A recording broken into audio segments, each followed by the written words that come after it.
Welcome to Ecologic for the month of March. Beautiful time of the year, except for that freeze that came and whacked my tomatoes. So, anyway, we have with us Jody Mesh, and subject tonight is navigation in Louisiana and the rights of people to use public waters. And that seems to come up over and over again along the Mississippi in that area. In a bass fishing tournament, people were arrested and were met with people with AR-15s, charged with trespass. And as a result of that, bass tournaments are not held in Louisiana anymore.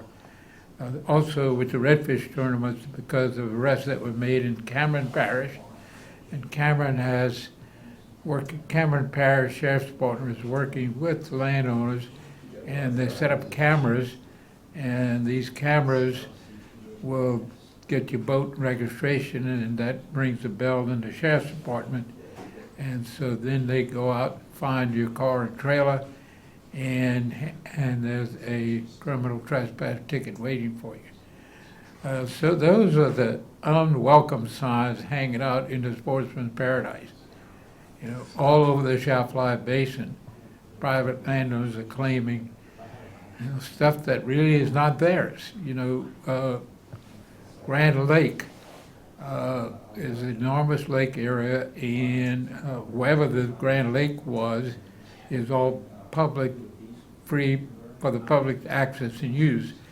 Yet wherever these spoil banks were put in place, trees started growing, people claim those lands. And they've been successful in those claims to the point they're getting mineral rights. And that's a very detriment to the state. So it's not connected to the right to navigate, is the rights of ownership of the minerals below those waters that are navigable.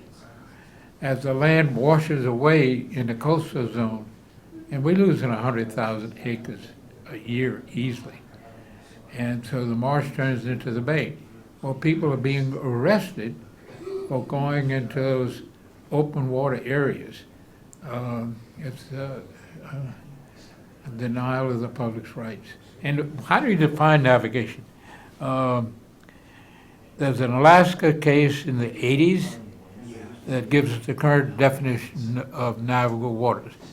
If a canoe, kayak, or rubber raft or larger vessel can navigate through a waterway at ordinary high water or below, those are navigable waters.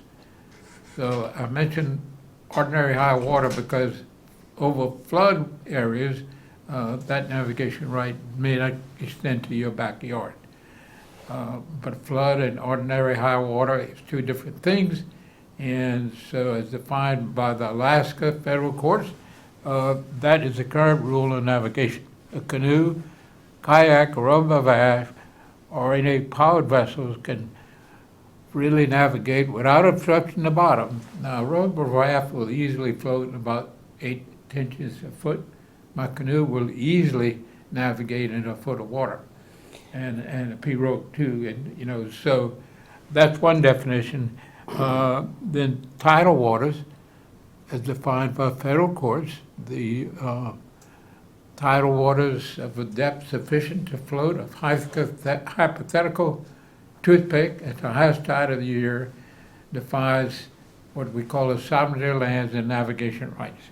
And Mr. Harold, this has been understood and on the books pretty much as law and understood since the foundation of our country. Of course. It was key in the beginning of the foundation of the country for the people who came and settled the North American continent to be able to navigate by canoe or by raft or whatever means that they navigated, because they trapped. And the furs from those animals were of super importance so that they wouldn't freeze to death during the winter months. Yes. They made blankets, they made clothing to stay warm. So all of that was super important for us to get where we are today. And for the government officials and the law enforcement authorities of the state to just like sweep all of that under the rug and act like it doesn't apply to today's use by the people, it's a sad situation. You know what we're gonna have decades from now for our kids and grandkids? You know, Mr. Harold, That's right. they're gonna look back and they're gonna say, you know, man, I wish our fathers and our grandfathers would have done better in fighting for our rights to use the water, so that we can go out and catch some sakale, or go out and catch some brim or some bass, or that we can have a good water quality that would support the ecosystem that we Sure. have out there. You know what I'm saying? These laws were common in English law, French law, Spanish law. To the English, it goes back to one of the first precepts of the Magna Carta, which is 1,000 years ago, which fundamentally gave people their original rights. What it says, the oceans and the waters that flow into them and their shores are common to all men. Right, and you know that's why the people. That goes back 1,000 years, you know. You know, people are sided with trespassing. You know, the viewers need to understand. We're not talking about land. We're talking about where you go to a boat launch, you put your boat or your canoe or your pirogue in the water, and you're on the water the whole time that you're out there on the water. You know, whether it be in the Atchafalaya Basin, whether it be in the marsh areas on these coastal lakes and bays, you know, or these inland lakes and bays and bayous, you're on the water. You're not on anybody's land, and the people should have a right of use of that. They should be able to go and recreate out there. They should be able to go and commercially harvest something to make a living for their families. I've been participating in commercial fishing for probably about 30 years now. And I've been in this fight for 30 years. You know, I can remember when we were first approached by a guy who was overseeing Williams Incorporated property, so-called property, and approached a buddy and I at the boat launch and said we needed to buy a $300 permit to be able to go and harvest crawfish out there. And we were making a living for our family.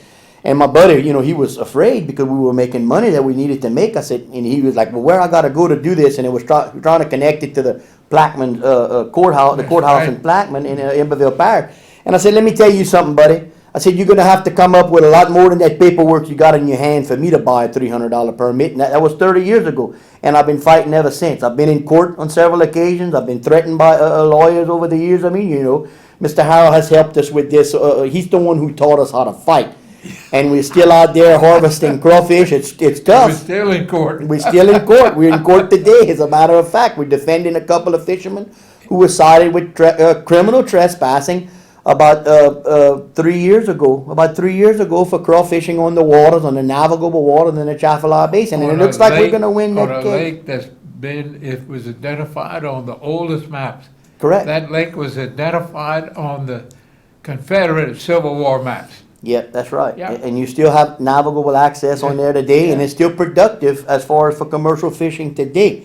You know, and you know, I can't help that. I was born into that. You know, my dad, he was born on a houseboat. He lived out in the Atchafalaya Basin. That's how they survived, by catching fish, and the fish boat would come and they'd sell their fish to the fish boat, and they would travel to civilization, you know, maybe once every 4, 5, 6 weeks to get necessities that they needed. But they pretty much lived off the waters and off the land out there. He hunted ducks, he fished, you know, I mean, that's the way he survived till finally. That's when the basin was a paradise. Right, before the Corps did their dredging, you know, Mr. Howland, he Yeah. told me, man, it was such a paradise, I couldn't even imagine what that Atchafalaya Basin looked like in the areas that I grew up in, you know. And I asked him, you know, he said, Jody, you can't even imagine what this place looked like, the big, The beautiful ducks. cypress trees, the ducks. He said the ducks on low water times were right behind the houseboat, you know, the bottom was right there. You didn't have these big, high 20, 30-foot small bank hills left behind by all of these dredges that dredged the Potter Channel through the I Atchafalaya Basin. remember my dad, they used to hunt over there on Lake Foss Point, between Lake Foss Point and Lake Retrieve, Sandy Cove. And the Canada geese would come on the sandbars. And boy, they killed those Canada geese. There was a Mr. Ruiz, an old time I interviewed probably 25 years ago, and he was in his 80s and 90s, and he talked about how they'd shrimp in Lake Retrieve, and he said they'd have maybe 1,000-foot seine, Yeah. and that in the old days they would seine, and Lake Retrieve was full of shrimp. And he says they in there, and 3 or 4 tarpon got caught in that seine. He says, man, talk about a commotion. No, yeah. But that was a paradise. And you'd grab, I can remember as kids, if you wanted crawfish, we'd use a 25-foot, what they call menacing. And you had a pole on each end. And somebody would stab the pole up on the bank, and the other would walk around and make a circle and come back. Oh, yeah. And you'd have 4 or 5 sacks of crawfish. My dad told me 50 crawfish traps. They would go and they would run their nets. They fish nets for finfish. Finfish was the main thing that they made their living off of back then. But he said they would catch some small German carp in their nets. And he said, Joe, they would just chop them and kind of bust them up with a hatchet, just kind of make them bloody. And he said they'd bait those 50 crawfish traps. And it was some big crawfish traps. They'd bait that on the way going to run the nets. When they'd come back and run those 50 traps, that was 1,000 to 1,200 pounds of crawfish. They would get 20 pounds excess of 25 pounds to the trap on the way back. Not letting them fish, not letting them fish 2-3 nights, not letting them fish 2-3 nights to go and catch 300-400 pounds. Bait them in the morning and on the way back in the afternoon have 1,000 to 1,200 pounds in 50 traps. So it was an unbelievable paradise that it's not lost, but a lot of it is lost, and it's a shame, you know. It's a shame, yeah, it is a shame. In all the things they did, it was a complete disregard for water quality. Yeah. And the fisheries, you know, shrimp, crawfish, and everything else, depend on good water. Frogs, you know, a frog can live anywhere, but a tadpole can't. Right. Tadpole's got to have good water to survive into a frog. You know, it's like right now, I'm crawfishing in the Bell River, Bayou Pigeon area, and the Corps regulates the water, how it comes into the basin. You know, Mr. Howard could talk a little bit about that, but it's not natural. You know, you don't have your natural push of all of this water that's in the northern region of the country. You have so many locks and dams that have this water flow restricted. The volume of that water is not pushing the current, but everywhere in my runs of crawfish traps, where I get close to the bayous or the canals, everything is kind of, the small banks are mainly over top now with the level that it had come to, 16.2 or 3. But when you get close to the bayous where the current is the strongest, I mean, the traps are full flues. Anybody who knows full flues, it's up to the tops of the flues in our pillar traps. And I mean, the bait, there's hardly a trace of the bone of the bait left, and it's all beautiful crawfish, you know, all good balling sized crawfish. When you get away from that current, you have less per trap. At the furthest away you get away from that Water's current. the lifeblood. And historically, you had that sheet flow across the whole area. You know, you didn't have so much restriction in the water flow. You know, you talked about the dams, and I kind of did a little research on that. On the Missouri and its tributaries, there's 17,200 dams. That means that's not much water coming out of the Missouri. Right. The Platte River goes dry almost every year, completely dry. Every The year, Platte- every year. and, you know, and you can look at, I looked at Arkansas, Missouri, Nebraska, and Kansas. And those 4 states have 12,200 dams. It's a decision-making process by the Corps of Engineers every year on what happens to the snow melt and the rainfall, which falls in the midsection of the country, all across the Ohio Valley, the Mississippi Valley. And every year, the Corps of Engineers flirts with disaster and flirts with flooding countless communities up and down the Mississippi River Valley. And Mr. Harrell, Ms. Harrell would absolutely. agree with me. You know, they hold this water in the Mississippi Valley and in the Ohio River Valley with these locks and dams, and they feel like, well, they estimate the rainfall forecast over the next week or 2, and they feel like, oh, we've got it, so we're going to hold that water. And one major rain event, we're one major rain event away from a catastrophic flood in countless communities up and down the Mississippi River Valley, because nobody knows what the future holds in store as far as rainfall. You know, you never know. And So they flirt with this every year. Yeah, and the combination of rainfall and snowmelt Yeah. that comes into April, May, that's coming now, you know.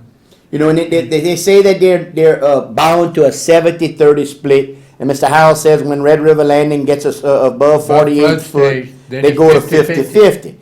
But I don't know how they're calculating those numbers, because before the hydroelectric plant was put in place in the 80s, I think in around 1988, 85, the head between the Mississippi and the Atchafalaya was about 7 to 8 feet. That's right. I checked it just a few days ago. I don't know what it is today. I haven't checked 22 it. feet. 19 to 20 foot, up Oh, to yeah. 22 Yeah, feet yeah. head between the Mississippi and the Chafalaya. So how do you justify you still doing a 70-30 split when the head has changed so much? They have some kind of an explanation that Well, they you give. can look at, okay, the flood of 73, the water came at Red River Landing, came to 56, and Simmsport on the Chafalaya, the first big gauge, came to 55. Now, the flood of 019, Red River Landing went to 65, and the highest they got at Simmsport was 41. So you had a 24-foot head. And with every gate open up there, and I went and looked at it, every gate open, they could not raise the Chafalaya River. And nobody knows why, with a 24-foot head. But there's a lot of political interest, and people might think that, I'm crazy for thinking that, but there's a lot of political interest that goes into the decision-making process of how those waters are controlled up and down that river system. It's the Less combination. water down the Chafalaya and in the Chafalaya Basin means more land that you can claim with all of these high fault banks, The Well- more water, the more land that gets inundated with water, and if you wouldn't be following the spall banks, every year the whole thing would be underwater, a million acres, you know what I See, mean? this year, tugs going from Morgan City up towards Old River, if they took that path, they could only have three barges and no deeper draft than 8 feet. So Now- the mighty Chafalaya, that's supposed to be 100 feet deep, is about 10 feet deep Down at during the- low water. down at the Right, bottom. right above American Pass. Right. And it's unbelievable. That should be a 1,200-foot channel, and it's about 400 feet wide. Mm. The sandbars are actually forming with trees on it in the middle of the river. Yeah. And we talk about navigational rights and everything. That I think that brings us to talking about Representative Tony Bacala's bill. Mr. Harrell, Representative Tony Bacala, he drafted a bill, and he wants to make it illegal for anyone to be cited with criminal trespassing in their boats on the running waters of the state. Should have been done a long time ago. We're supposed to be known as the sportsman's paradise all across the country and all across the world, and really we are, and we should be the sportsman's paradise. But you buy your commercial fishing license or your recreational fishing license or your recreational hunting license to hunt ducks or whatever, and you're at risk of being cited for trespassing just about any day you put your boat on the water and you're out on the waters of the state. Mr. Harrell? That's So right. that's a crime. And all across the state in the coastal zone and in the Chafalaya, dams have been built. Yeah. Somebody's got a piece of property and they put a dam across it because during hunting season they want to get their four-wheelers across or whatever. But that totally blocks fishing, water quality, and navigation. Yep. You can't, go over a bridge. The bayou that my dad and his dad, my grandfather, they used to go and catch all of those fish that I talk about they caught when they lived out in the basin. I mean, it's over 100 years just that my family has used that bayou to commercially make a living. That bayou over the last 2 years has been dammed off with culverts, and the water flow through there is restricted to a minimal, and we no longer have boat access through that bayou anymore. Pat's Throat. When the river, it sanded up a lot, you used to be able to navigate at a lot lower levels, but when Butler Rose would get at 10 feet, you could navigate your boat from the Whiskey Bay Pilot Channel through Pat's Throat Bayou into Billy Little Lake and to thousands of acres of productive water bottom. Now you can't navigate through that bayou anymore because the hunting club decided they wanted to dam it off so that they could get across with four-wheelers or side-by-sides or whatever it is that they use. They put some culverts in there and pushed dirt in with a dozer and probably an excavator they used. I didn't see how they did it, but we're in the process of trying to get that removed. They dammed it off illegally, and the Corps of Engineers, after the fact, gave them an after-the-fact permit to have the dam. So that just goes to show you how political the Corps of Engineers is and how they aren't really concerned about the ecosystem or the people's right to use Absolutely. the water. No concern for water quality, environment, the rights of people to fish and navigate. They totally ignore that. I mean, these dams are unbelievable. Marsh Island has 40 of them. Everybody in Marshall Island is dammed off. The state reserve, pretty much the same. Rockefeller, they've dammed off or levied off Talk about the everything. dam law, Mr. Harold, you know? Louisiana has a dam law, and if that's totally ignored, then somebody should bring that to the attention, of some of those district attorneys who are charged with responsibility of enforcing state law. And But there's other federal I law. would say, that times have changed. If you go back 100 years ago, when people were confronted with this, they'd break out the dynamite and Yeah. cure it. There was a dam built in 1920 or 21 on the Murrumbidgee River. It didn't last a year. Yeah. It dammed it off for people fishing and shrimping and everything else. I guess a bunch of them got together and they used an awful lot of dynamite and took it out, and it never was rebuilt. And I tell you, I've been in that area all my life. I grew up in that area, and I've seen the effect over the last 2 years, the negative effect, the negative impact that this dam is having on the area. You don't have the water flow through the area as far as current flow, which sustains the fish population, which sustains the crawfish crop every year.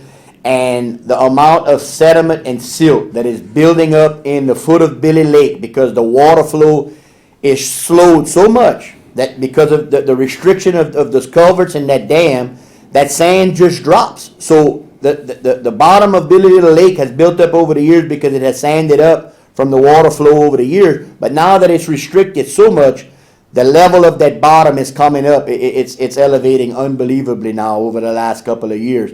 So it's having a negative impact on our basin being able to pass Project Flood, like Mr. Harold always talks about Project Flood. When you raise the natural bottoms in the Atchafalaya Basin, you eventually going to raise that level of water coming up on the tops of those levees when we have to pass that major flood, when the Corps holds that water just a little bit too long, and there's just that major rainfall that's going to happen that they weren't expecting, that they didn't see in the forecast. And the basin bottom has elevated up so much because of projects like this, practices like this, and it puts us all at a great risk of flooding. Countless communities. That bottom of that basin, there's no way that the natural bottom of the Atchafalaya Basin is the same as in 1927 during the Great Flood of 27. That has elevated extremely because of the sand that has built up from the slow water flow, for the regulated water flow through the basin, and all of the spall banks that have been built by pipelines, by the Corps of Engineers. Oh, and let me say something. Over the years, we fought for water quality issues. Our organization, LCPA West, and partnered up with other environmental organizations, Sierra Club. And there's been a misconception that our organization is anti-oil and gas. And believe me, people, we're not anti-oil and gas. We're pro-oil and gas. I worked in the oil and gas industry for many years through service companies. I did instrumentation and electrical work in the processing facilities who process the oil and gas. And I'm all about the jobs that are related to the oil and gas industry. But industry and the oil and gas industry and the pipeline industry should be held accountable when doing business, that they take better care of the environment and they don't waste away our natural resources and destroy our natural resources for our future generations. And I've always been about advocating for that. Our organization has always been about advocating for that. But I'm not. What is the crawfishman Anti-oil and stated? He gas. stated real well. He said, look at this pipeline. It's going across this sugarcane field, and all the sugarcane is growing. Look where it grows across the swamp. It's got a big canal, big spall banks that block the flow, that block all the natural flow. And that's the worst thing can happen, is that you allow the currents be dominated by canals. So a canal is a dead water system. There's very little life in the canal. Nobody puts crawfish traps in a pipeline canal. Right. I don't think, huh? No, and over the years, Mr. Howell, it's been happening more regular than not. Guys going out sport fishing from one year to the next, that bottom sands up and that sandbar builds up so much in that bottom. Here they come running through with their sport fishing boat, with their bass boat, and they run aground. They run on that sandbar. It takes a lot to pull yeah, them off. inches of water when you're running on step at 30, 40, 50 miles an hour. You think you might have a depth of 3 to 4 feet of water, and all of a sudden, you have this sandbar that has built up because this pipeline canal or this oil and gas canal has been depositing this sand at a slow regulated flow rate, and these boats have been running aground. They got to get it back there with marsh buggers and pull them out. I've seen pictures of. See, I look at, I hear, the Amarada Canal system, everybody would go fishing. I understand they've closed that. Right? Big Rock Dam and closed it. Yeah. So they purposely starving the whole system of the rights that people have to use those waters to fish, and also because the Amarada is all in the top of the old Grand Lake. Right. That's all public waters. And so the Corps comes in to decide, well, we want all the water in the main channel, and 93% of the flows in the main channel. That leaves 7% to go to each side, so there's not a lot of water can come through each side, and it's that water flow that is, where the crawfish are, the shrimp grow, you name the list, the bass and brim and everything else have to have that life-giving flow of river water through it. And it all diminishes your ability to be able to catch a productive crop to where you can make a successful living now. It's like Mr. Harrell.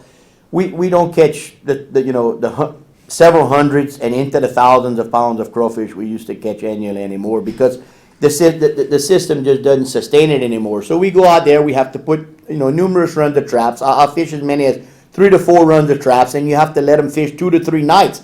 As compared to when in my earlier years of fishing, you could run the same traps every day. 300 traps, you could run them every day and you could make a living for your family. Now it takes 12 to 1,300 and you have to spread them out over fishing 2 to 3 nights at a time. And price per pound of crawfish, someone wanted me to kind of talk about that. Gas and bait, every day that I go out and harvest crawfish now, it costs me between $300 and $350, no matter how much I catch. So I have to catch $300 to $350 of crawfish before I pay the gas, before I pay the bait buyer who's selling the bait, and before I make a profit that brings money into my household. So when your catch diminishes, and we're getting $1.25 a pound, that's what the fishermen and the farmers, some are getting less, $1.25 a pound. How come I paid $10 a pound the other night? Exactly what I wanted to talk about. That's the crime in it. We have all the expense to go out and catch this. We can't adjust our profit margin. That buyer, he's going to adjust his profit margin when he sells to the consumer to make that certain amount of money. We can't. We get squeezed on the bait end. We get squeezed on the fuel cost end. And when that price drops, we get squeezed on our profit margin.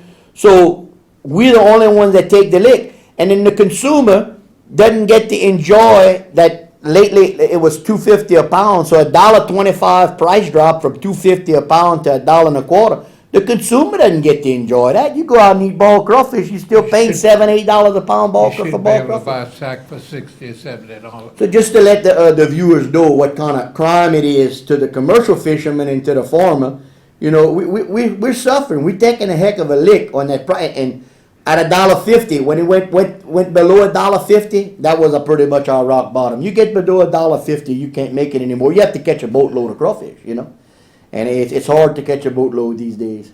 But anyway, just another thing to talk about. Yep, so we want to let people know that Tony Bacala's bill that would protect people in a boat from being arrested for criminal trespassing. Yeah, House Bill 4. Y'all remember that? That's something we desperately need support. It protects our rights. And, I was just looking at some of the cases that we dealt with. The first one that really started this battle going was the Barra case, which was lost. They depended on attorneys that didn't know a lot about the rights, the navigation rights, and That case was in district court, though, Mr. Howard? yes, it was, but it went to the Third Circuit, and that was lost. So that's when I kind of got involved, and there was a case at LaForce Realty case over in LaForce Parish where the shrimpers were trying to use a canal between Lockport and Barataria Bay. It's about a 10-mile line. And the landowners claimed that it was private. So to be able to get to Grand Isle, instead of about a 15-mile trip, they had to go around 50 miles. And for people who lived along Violet Forest, that was a long, long ways, because most of their shrimping was being done between Grand Isle and the Mountain River. So, and it was interesting that I think there were 8 trippers that were the plaintiffs in this case against the land company, and not one of them could read or write. And any one of these shrimpers could take you on the foggiest, darkest night in the deepest swamp or marsh, and they'd find their way. But we couldn't get them to the federal courthouse in New Orleans. We finally found one of them that had, his daughter was a school teacher. So we rented a van and got them all to court. Well, With the daughter driving. And it's just like in this most recent case we have in the courts about the 2 crawfishermen. All of the crawfishermen that testified, not one of them, I believe, maybe even one of them had a high school diploma, and he was just kind of along as a helper with one of the fishermen. But all of the actual commercial crawfishermen who testified, none of them had a high school diploma. You know, they all worked from a very young age. You know. Yeah, they started working when they left, when they were old enough to fish with their dad at 11 or 12 years old, 5th or 6th grade, they were gone. Yeah. They were helping, feed the family. As a lot of farm kids did the same. It's not just the commercial fishermen's kids, but the trappers did the same, And we're professionals. We're experts at what we do. Given the point that we may, some of us may not have a high school diploma. I have my high school diploma. I went 1 year to Louisiana Tech University, but just because the majority of us don't have a high school diploma, it doesn't mean that we're not super intelligent in our field we work in, which is crawfishing and commercially fishing in the Atchafalaya Basin. A fellow was telling me he spoke to Mr. Roy Blanchard, and Mr. Roy Blanchard was traveling the Seaborne Pipeline. It's all of a sudden he slowed down, he veered out of the way.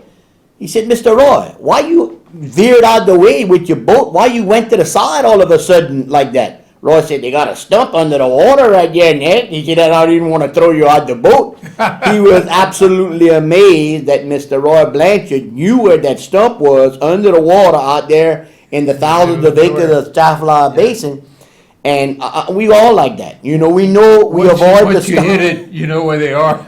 Right, and we know what we do. We know our trade. We know how to operate out there, and then we just getting squeezed every year. Our licenses. In fact, Representative Bacala sponsored a bill a few years ago to increase our licenses. All my licenses that I buy through Wildlife and Fisheries, which is a tax. They just tax us because they don't do anything for us for those licenses that we buy. But I spend $40 to $50 more a year now on buying those licenses, and I didn't have a problem with that. I had a problem with what you're doing for us with the monies you're getting for all of the commercial licenses you're selling. But anyway, our licenses go up, our bait costs go up, our fuel costs go up, our price for crawfish goes down according to how the middlemen and the processors feel they need to go down on that price. And then we're at risk of going out on the water in our boats. We're in the water all day long, sometimes harvesting hundreds and over 1,000 or more, 2,000 pounds of crawfish a day. We have to worry about getting cited with criminal trespassing on the waters of our state. So where's the relief here? How Mr. Howard? serious this is. In '98, Larry Daigle from Market City, fishing in St. Martin Parish, around by Mystic Crew. He's fishing 4 runs, about 500 traps. Hard-working guy, really hard-working guy. He's got 7 criminal trespass charges against him. Now, the first one is $500 fine, 6 months in jail.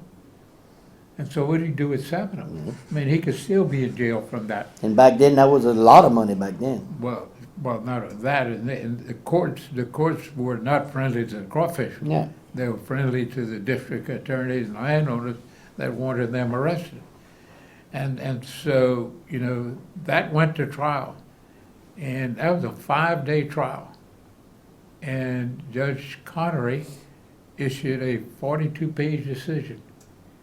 And amazing, he actually went to the spot where Larry was arrested. I think in your boat, Mr. In Howard? my boat, Yeah. yes. And of course, they the land company had to have their representative to show the judge around. So we got in the Williams deputy's boat, went into the swamp, and it was about in April. They had small lilies, so you could get on real good. And he asked the guide, he said, "How deep's the water?" He said, "Oh, it's about 2 feet, Judge." He said, "So pull up to that willow tree there." So the judge took his pocket knife and cut out a pole, and he stuck it, and he says, "Hell, this is 6 or 7 feet of water." "Oh, no, Judge, you stuck it in a hole." I said, "No, let's keep going." No, there's no hole here. And he says, The whole thing was a big hole. he says, I see there's 10 different colored flags here. Why aren't you arresting these guys, you know? "Well, that's last year's traps." And the judge says, "Pull up to that flag right there. Let me check it." It was full of crawfish and fresh bait, and the trap was half full of crawfish, big crawfish. And the judge says, "You know, I think these big crawfish are even being sent to France and Belgium. So they're not only commerce, they're in international commerce." No doubt. So I knew where that was going, because water used in commerce, you know, that's belongs to the state. And we've never dealt with an ownership issue. All we worried about is the rights to fish, you know. We don't care who Right. owns or claims the land. Right, of using that water that But you the should have a of right using to the water, use. That's right. yeah. And you know, Mr. Howell, fast forward a couple of decades, we've won several cases, you know, so they're not so quick to come in and challenge us anymore. We've won a lot more than we've lost, so that ended up a 42-page decision. And it affected a plan that the Corps had to buy that property. And they bought 30,000 acres. And the engineer the lawyer for the Corps, the real estate attorney for the Corps in Jones called me, I knew him well, and he said, "What do you know about this Larry Dale case?" I said, "Well, I helped put the legal team and expert witness together. I took the judge to the site. I guess I know as much about it as anybody around." He says, "Well, hell," he says, he was fishing where we buying all this 30,000 acres. I said, "What's the problem?" "Well, he's not guilty because he's in the waters of the nation. We can't buy the waters of the nation. We already own it." Yeah. I It's a said, $40-something million deal. $45 million deal. So that was what is the skin off the back of these big property owners to worry about somebody crawfishing?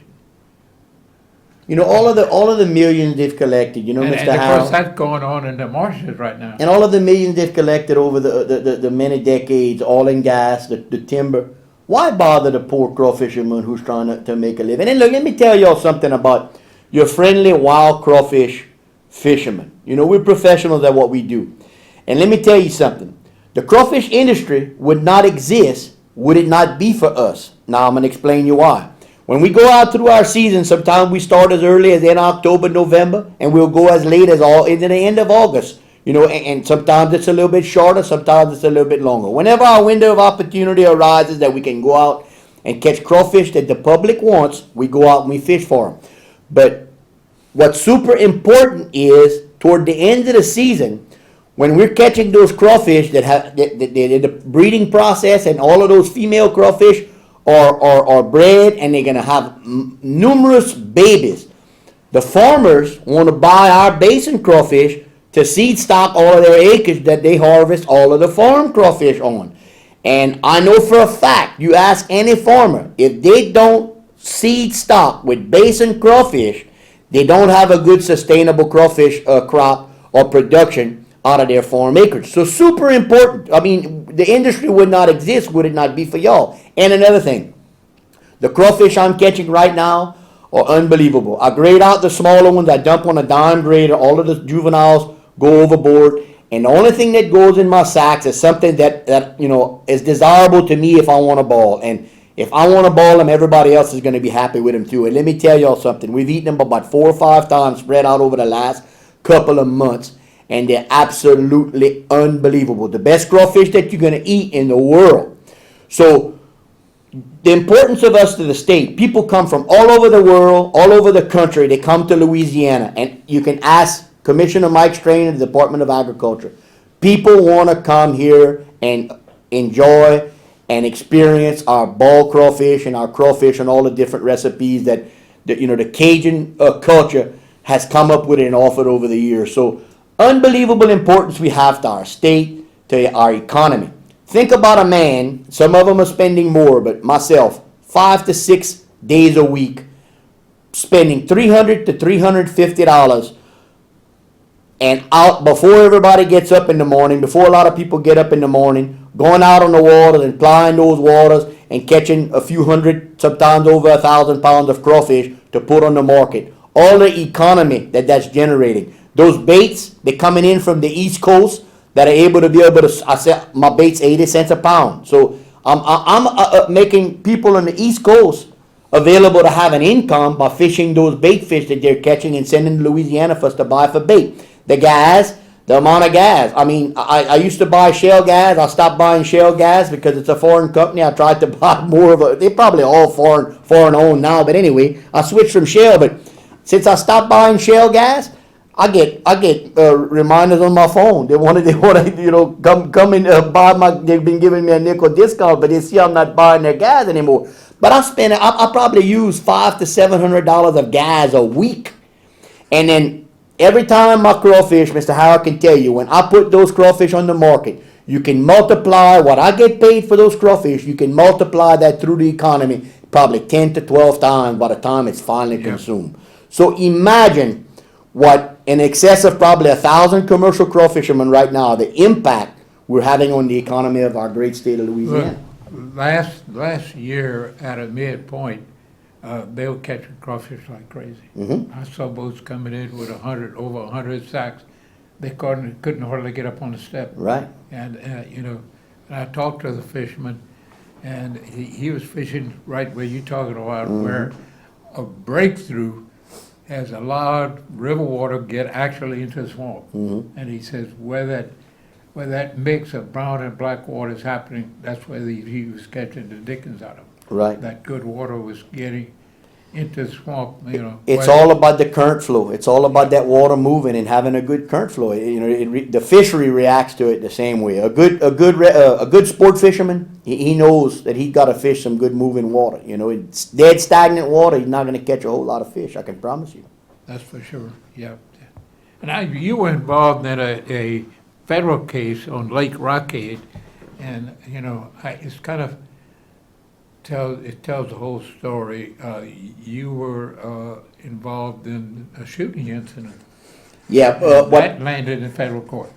Exactly. What happened on Lake Rockade, this was 18 years, about 18 years ago it happened. My youngest boy was 8 years old. He's 26 now. My oldest boy was 13. And what had happened was my nephew and I had gone out on Lake Rockade. The water was high enough at Butler Rose to where we could go in by boat. And we had gone in with my 19-foot skiff with my 88 horsepower with Evinrude outboard motor, and we went to check on his duck blind, and I think we went to pick up his decoys. And in the process of doing that through that day, I noticed it looked real good for frogs. I said, man, I told my nephew, I said, Casey, I said, I think I could come and catch some frogs.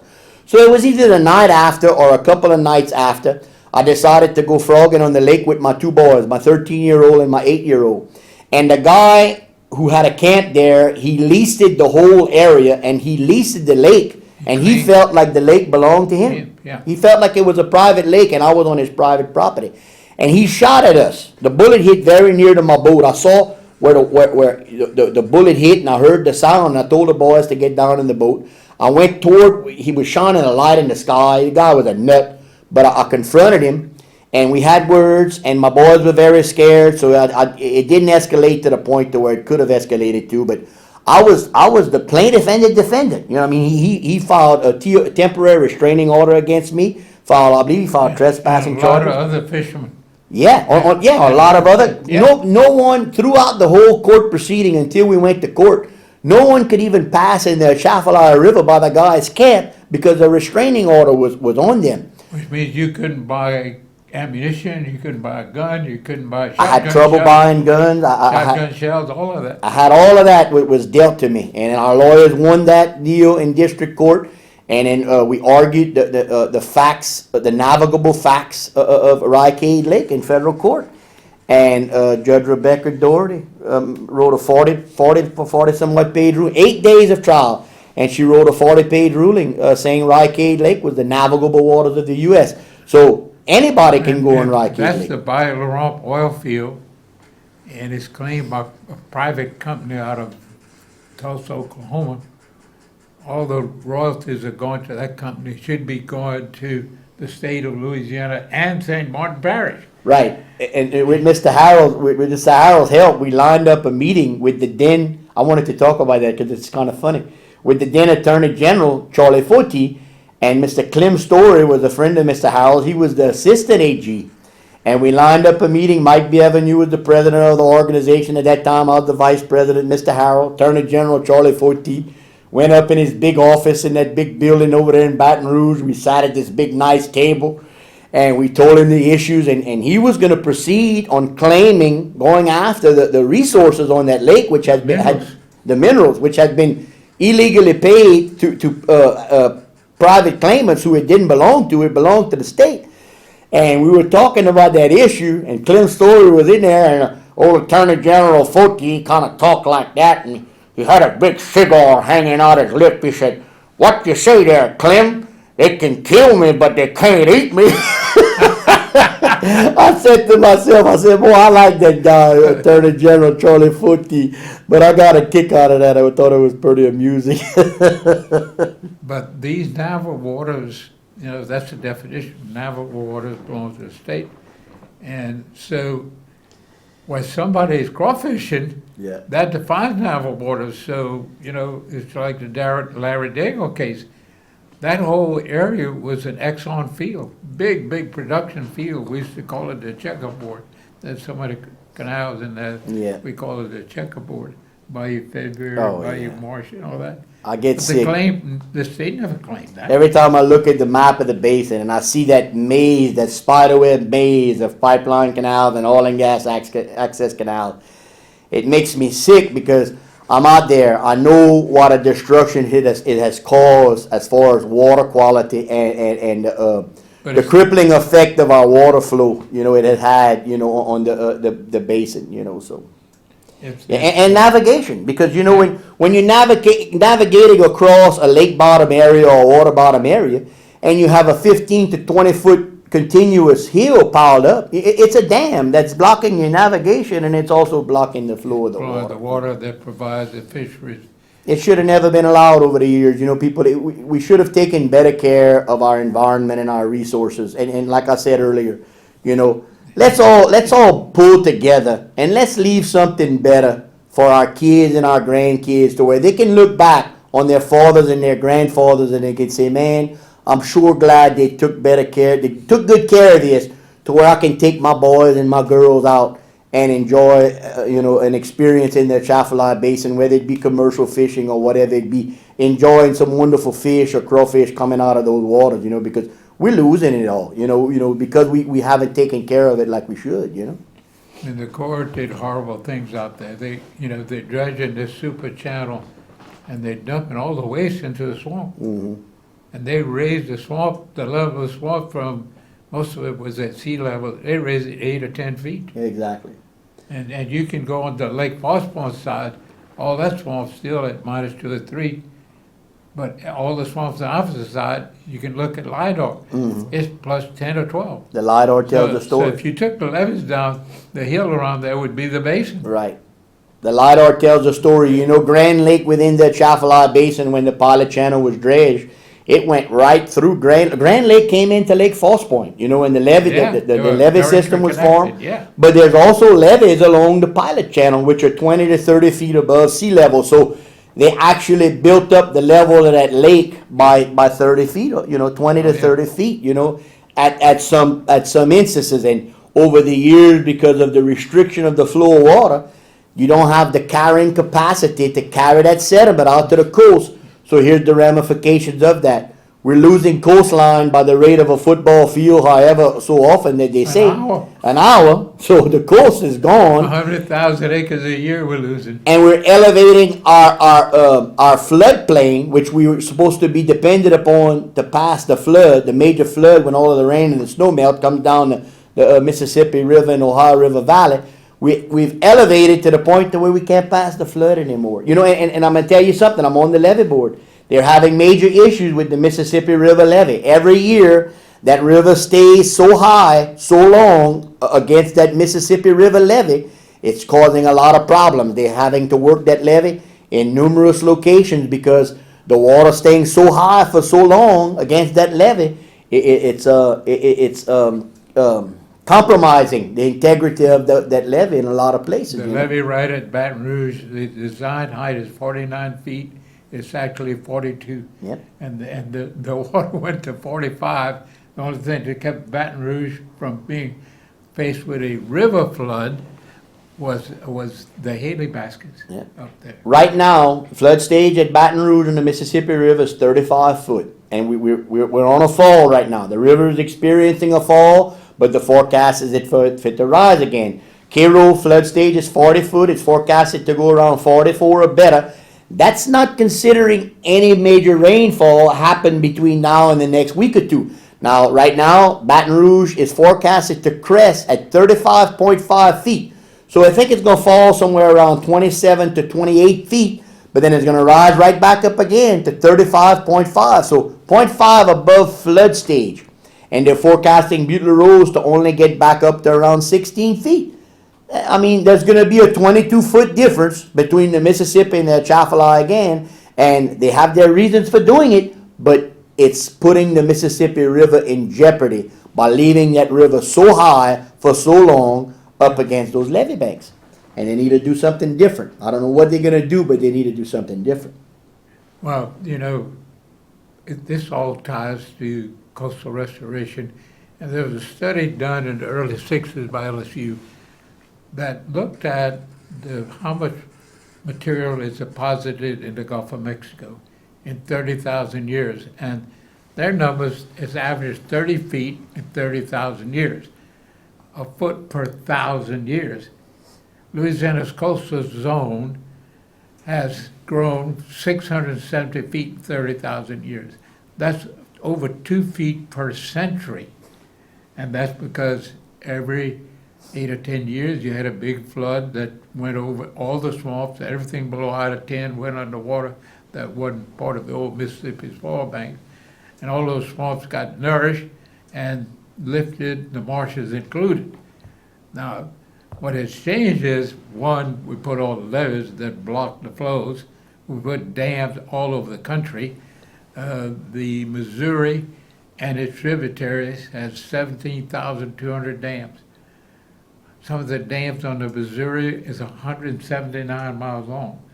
There's no better example of what happens when you dam a river as to what happens to how much water comes down and is it carrying sediment. With the Scouts, I've paddled the Sabine 7 or 8 times, put it in Maryville and go all the way down to Nibbler's Bluff, camp along the way. The water's always crystal clear. You can see the bottom, 3 or 4 feet of water all the way. There's no sediment. It's an impoundment. Zero, yeah, it's zero sediment. All over, we've impounded the wetlands.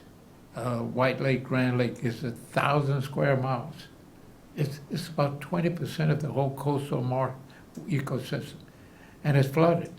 All the ducks and the millet, wild rice used to grow in there. When they're subject to tidal exchange, they can't grow. And during the shrimp migration, Shrimp migration is closed. The shrimping used to be unbelievable in there.